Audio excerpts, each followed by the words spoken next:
Welcome!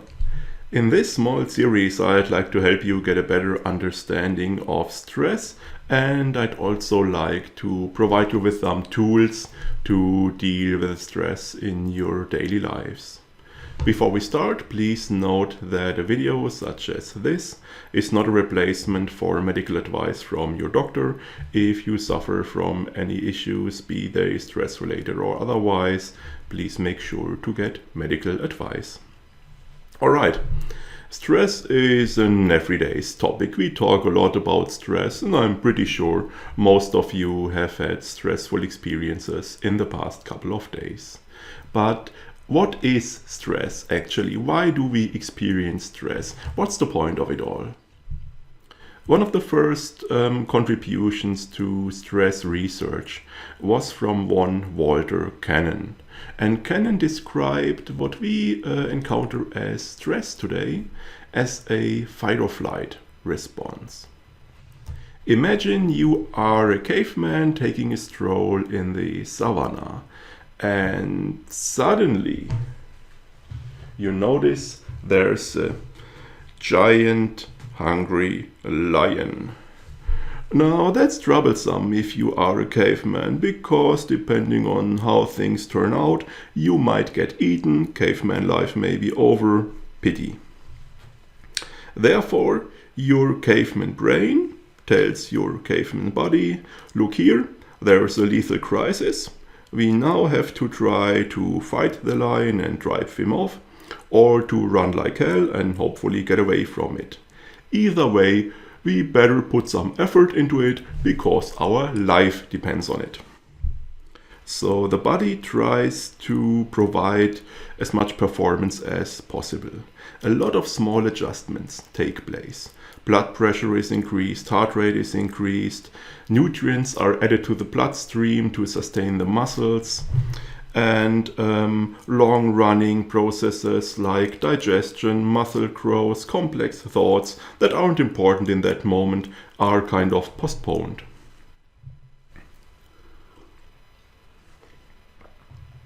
And that's basically Cannon's fight or flight response. A short physical effort to overcome an immediate threat. Now, stress is a pretty complex topic, but this is pretty much the basis of it all. First thing we can learn from this is that stress is a perfectly natural phenomenon. It is a good idea to learn a bit about stress and to understand stress and to deal with the stress in your own lives in a conscious and proactive manner. However, it won't help you to say, oh, I have so much stress all day, I'm sure I will get badly ill from it. That won't help at all. Furthermore, we can see that stress is a kind of a relic from our evolutionary past, and it doesn't always apply well to our modern lives. Here, the crisis is supposed to be overcome by a physical effort. That doesn't usually work nowadays. Imagine you're at work, your superior comes in, oh, we have this super urgent, super important task, big panic. You can't just knock him out and run out of the building screaming. That wouldn't solve the situation. There are a lot of people who show such behaviors, confrontation or withdrawal, who, for example, are prone to get angry when they are under stress, or who tend to withdraw in stressful situations. However, that usually doesn't contribute to solve the problem. It would be great if you could perform a great mental effort to easily deal with that important and urgent task, for example. But unfortunately, complex thoughts are kind of postponed during a stress experience. Of that, all those of you are painfully aware who are afraid of exams. How does this usually work? In the morning, people are perfectly prepared. They can answer all the questions. They know everything. Everything's fine. However, when they actually take the exam, suddenly they're pulling a blank. Everything is gone and they can't recall all that knowledge they have acquired before. And that's a typical effect of a stress experience. They would be able to run away just fine, but again, it doesn't help.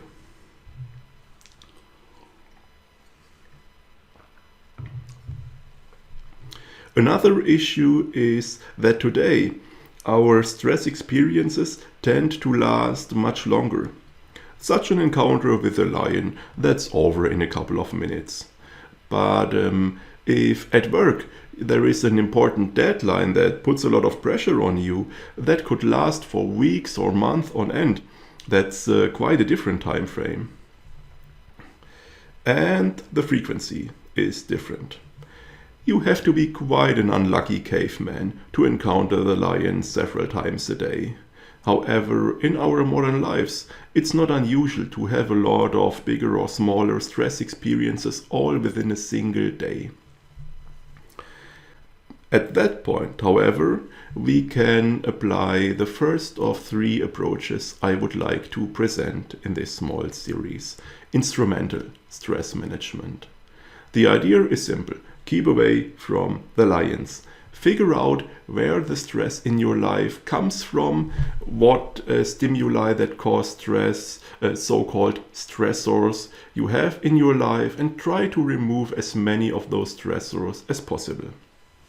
Let's say you go to work by car each morning, and pretty much each time you end up in a traffic jam, and each time this is an unpleasant, stressful experience for you. Now maybe you can try going at a different time or driving a different route.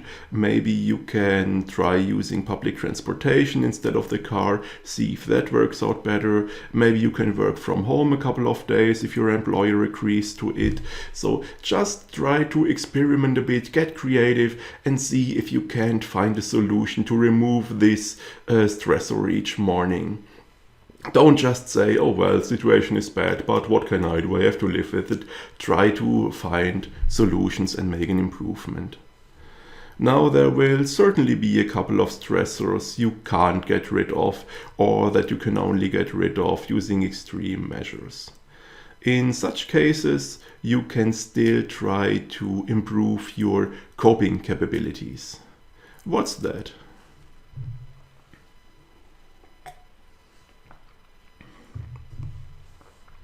Let's come back to our caveman and the lion for a moment. Imagine the caveman is an excellent archer and he has his bow at the ready. Or maybe the caveman is the fastest runner in the entire village. Or maybe he has a couple of friends with him who are ready to help him. Or maybe he is a well-educated caveman and knows that a lion is unlikely to attack a human. In all those cases, the stressor, the lion, is still there, but because the caveman is able to deal with the situation and to overcome the threat, it's no longer a great lethal crisis. And obviously it works the same in your own life. Let's say you have a lot of stress at work. This wouldn't be entirely unusual. There are dozens of tasks coming in from all directions, from different parties, and they pile up and more than you can handle, and you lose sight of everything because there are so many, and you get into a lot of stress each day. There are a few different angles you can try here.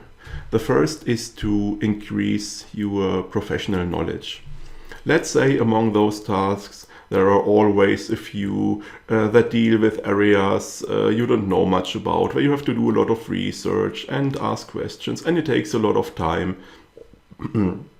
And maybe by increasing your knowledge of these areas, you can deal with those problematic tasks more swiftly and easily and take some pressure out of the overall situation.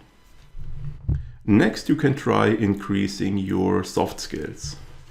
If you lose track of things when there are too many tasks at once, maybe you can try to improve your self-management, maybe acquire a better task tracking to keep everything under control, even when there are a lot of tasks at once, and again, reduce the overall pressure. Another thing that is very valuable is social support. If you have a coworker who can take some tasks off your hand when things get difficult, or someone who can answer professional questions if the need arises, or just someone you can talk to if everything gets too much, this is very helpful and very valuable. Social support is very important when dealing with stress. Another rather basic and simple but very important skill is that you are able to stand your ground and that you are able to say no from time to time. If you're already drowning in work and someone is coming in with another request, another task, just tell him, sorry, come back another time.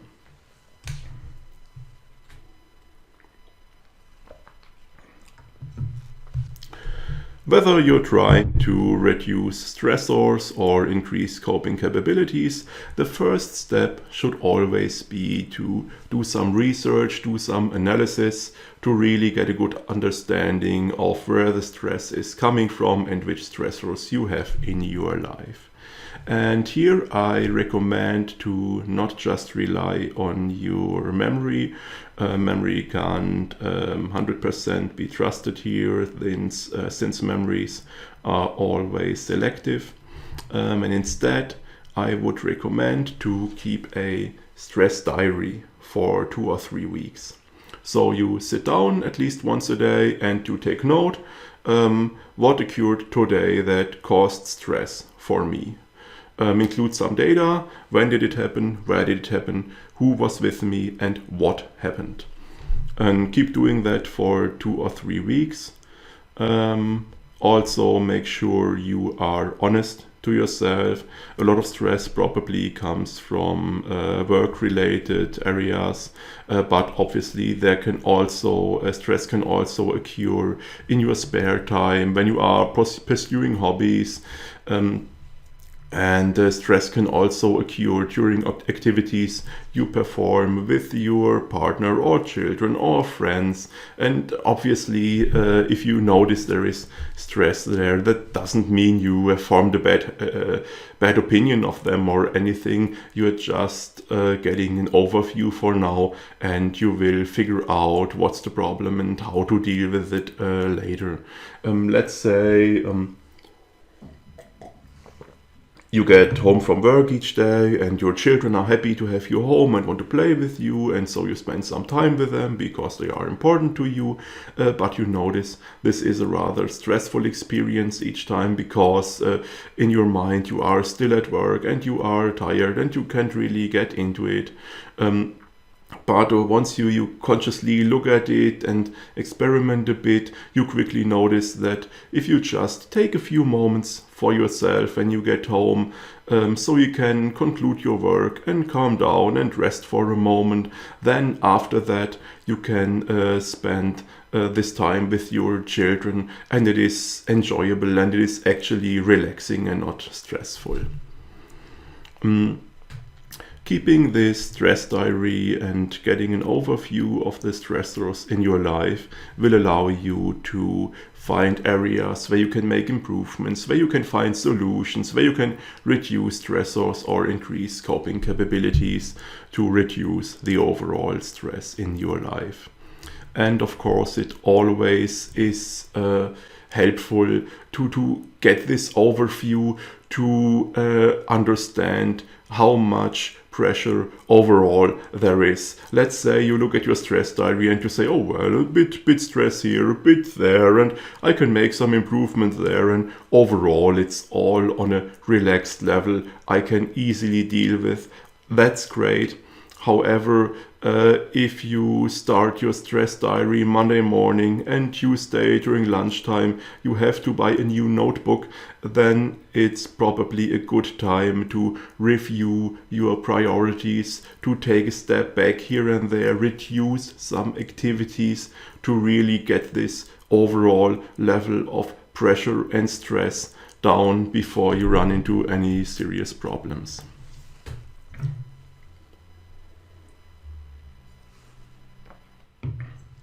Of course, you will never be able to get rid of stress entirely, but that's not the point, that's not necessary. As you remember, stress is a perfectly natural process, and it's not a problem to experience some stress as long as the overall stress in your life is at a level that you can properly deal with, and as long as you have some recreation and relaxation in your life to compensate for that stress.